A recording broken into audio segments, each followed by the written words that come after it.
আয়োজন করা হয়েছে নেতাজির জন্মদিবস উদযাপন করে এবং গণতন্ত্র দিবস দিয়ে। সেই ক্ষেত্রে দাঁড়িয়ে তুমি এবার নতুন, পুরোটাই নতুন, সমগ্র অনুষ্ঠানটা তোমার কাছে কি অনুভব হচ্ছে এবং উদ্যোক্তাদের কি বলবে? মহানগরে এই অনুষ্ঠানে থাকাটা কিন্তু আবেগটা পূর্ণ, কারণ আজকে শেষ দিনে আমি যেটা বললাম স্টেজ থেকেও যে আমরা চাই যে আমাদের প্রজন্ম এবং আমাদের আগামী প্রজন্ম যাতে আমাদের স্বাধীনতা সংগ্রামী যারা রয়েছে এবং নেতাজি সুভাষচন্দ্র বোসের মতো একজন দেশনায়ক তার ব্যাপারে যাতে জানুক এবং ছোটো ছোটো বাচ্চাদের এনগেজ করে রামকৃষ্ণ দ্বারা এই প্রোগ্রামে, যাতে তারাও একটা ইন্টারেস্ট নিয়ে, যেরকম আঁকা প্রতিযোগিতার একটি ছোট্ট মেয়েকে আমি জিজ্ঞেস করলাম আজকে কী বলো তো, বললো নেতাজি সুভাষচন্দ্র বসুর জন্মদিন। এটাই চাই আমরা, যে আমরা একটা মানে এডুকেটও করতে পারবো, তার সাথে সাথে তারা তাদের পছন্দের প্যাশন, সেটা গান গাওয়া হোক বা আঁকা হোক, সেটা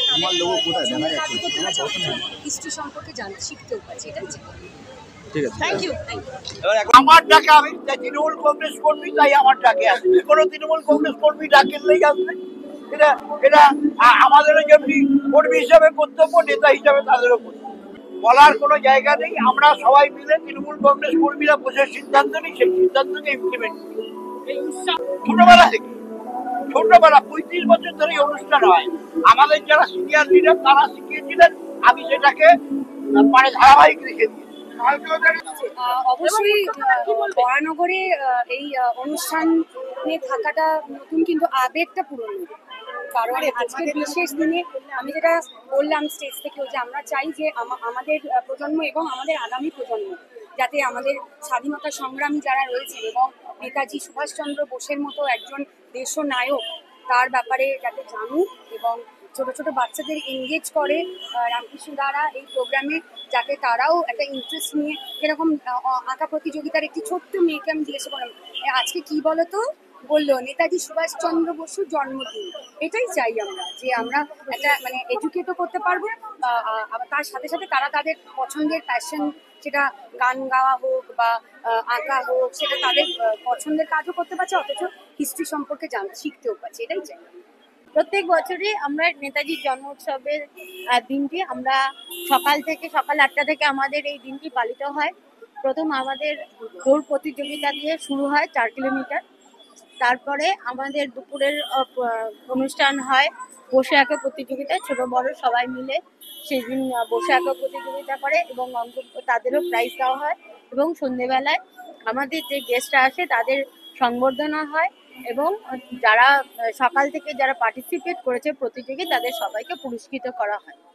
আমাদের এখানে একটা বিশেষত্ব হচ্ছে শুধু যে ফার্স্ট সেকেন্ড থার্ড যে তাদের পুরস্কার তা নয়, যারা প্রত্যেক প্রতিযোগী তাদের মনটা যাতে না ভেঙে যায়, তারা যাতে এনার্জি পায় বা এন্ট্রি পায়, তার জন্য প্রত্যেকেই আমরা পুরস্কৃত করি আমাদের এই অনুষ্ঠানের মধ্যে দিয়ে। এছাড়া দুস্থ ব্যক্তিদের কম্বল দান, শীতবস্ত্র প্রদান আছে। আর একটা এবার আমাদের একটা নতুন অনুষ্ঠান আমরা এবার রেখেছি। আমরা এই নেতাজি জন্ম উৎসব কমিটির মধ্যে থেকে এটা যেহেতু একটা দলীয় উৎসব, তার মধ্যে দিয়ে আমরা আমাদের যে দলীয় তৃণমূল কংগ্রেসের যারা চলে গেছেন এবং যারা অনেক পুরনো কর্মী আছে তাদের সংবর্ধনা অনুষ্ঠান করা হয়। আমরা দীর্ঘ 35 বছর ধরে এই দিনটি পবিত্রতার সাথে আমরা সবাই মিলে পালন করি। আমাদের সকালে প্রভাতী অনুষ্ঠান, 4 কিলোমিটার দৌড় প্রতিযোগিতা শুরু হলো নেতাজি পার্ক থেকে, টপিং road, Gopallal Thakur road, Baghajatin road, BT road হয়ে একদম সোজা বিটি রোড হয়ে ডানলাভ হয়ে আবার জেলপি রোড হয়ে এখানেই শেষ হলো 4 কিলোমিটার। তাতে মহিলারা পার্টিসিপেট করেছেন, ছেলেরা পার্টিসিপেট করেছে। তাদের প্রথম, দ্বিতীয়, তৃতীয় আমরা আমাদের যারা বিচারক তারা আইডেন্টিফাই করে তাদের আমরা এখন মেডেল পরিয়ে তাদের সম্মানিত করলাম। বিকেলবেলা সবাইকে পুরস্কার দেবো। যারা ফার্স্ট সেকেন্ড থার্ড বাদ দিয়ে যারা এই কম্পিটিশনে অংশগ্রহণ করে তাদের সবাইকে আমরা কনসোলেশন প্রাইজ দেবো। ঠিক 3টের সময় আবার আঁকা প্রতিযোগিতা। 1 ঘন্টার জন্য আঁকা প্রতিযোগিতা। বিভাগ ক, খ, গ এরা প্রথম দ্বিতীয় তৃতীয় যারা হবে তাদের পুরস্কৃত করব, আবার যারা পার্টিসিপেট করছে তাদের সকলকেই কনসোলেশন প্রাইজ দেবো।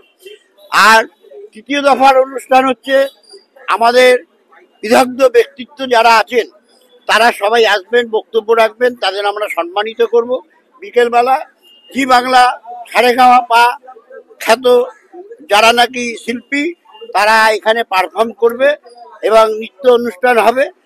সবই মিলে মানে একটা নেতাজি জন্মজয়ন্তীকে মনের মণিকোঠায় রেখে দেওয়ার জন্য যা যা করণীয় দরকার আমরা এটা করব। এই কারণেই নেতাজি সম্বন্ধে অনেকের ভাবনা নেই, সেই ভাবনাকে অন্তরের মধ্যে ঢুকিয়ে দেওয়ার জন্য বিদগ্ধ ব্যক্তিত্বরা বলবেন, আমরা সকলে শুনবো নেতাজি কি, কেন তার জন্মজয়ন্তী শুধু বাংলা নয়, ভারত নয়, সারা পৃথিবীতে আজকে এই তার জন্মদিন পালন করে, এটা আমাদের জানতে হবে, আমাদের বুঝতে হবে।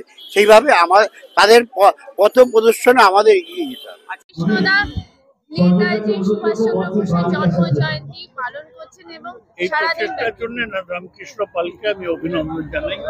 নিয়ম করে প্রতি বছর 4 দিন ধরে নেতাজি জন্মোৎসব পালন করেন, এটা অসাধারণ। বরানগরে নেতাজি সুভাষচন্দ্র বসুর জন্ম জয়ন্তীতে এই নেতাজি ক্লাবে আমি আসি, এবারও এসেছি। এর মূল উদ্যোক্তা হচ্ছে রামকৃষ্ণ পাল এবং সরোরা পাল এবং সব বন্ধুরাই, পৌরসভা এবং সমস্ত বন্ধুরাই এর মধ্যে থাকেন। লক্ষ্য আমাদের একটাই, স্বাধীনতা ভারতবর্ষে যারা ধর্ম নিয়ে ভারতবর্ষকে টুকরো করতে, জাতপাতের নামে যারা বজ্জাতি করছে, বাংলার কৃষ্টি সংস্কৃতি, ভারতবর্ষের একতা ঐক্যকে ভেঙে দেওয়ার চেষ্টা করছে, আমরা নেতাজি জন্ম জয়ন্তীতে এর বিরুদ্ধেই আমরা সবাই এক এবং ঐক্যবদ্ধ। নেতাজির পথে, মহাত্মা গান্ধীর পথে আমরা পূর্ণতা লাভ করতে চাই। প্রত্যেক মানুষের জন্য শিক্ষা, প্রত্যেক মানুষের জন্য খাদ্য, প্রত্যেক মানুষের জন্য সামাজিক ব্যবস্থা, প্রত্যেক মানুষকে নিয়ে তার মুক্তির পর মমতা ব্যানার্জির নেতৃত্বে যেভাবে পশ্চিমবাংলা শুরু হয়েছে, তাই তো আজকে ভারতবর্ষে একজনের নাম মমতা ইন্ডিয়ার দায়িত্ব গ্রহণ করেন। তাই আমরা বলি নেতাজির পথেই আমরা এগিয়ে যেতে পারবো। ভারতবর্ষে আমরা আগামী দিন মমতাই ভারতবর্ষের নেতৃত্ব করবে।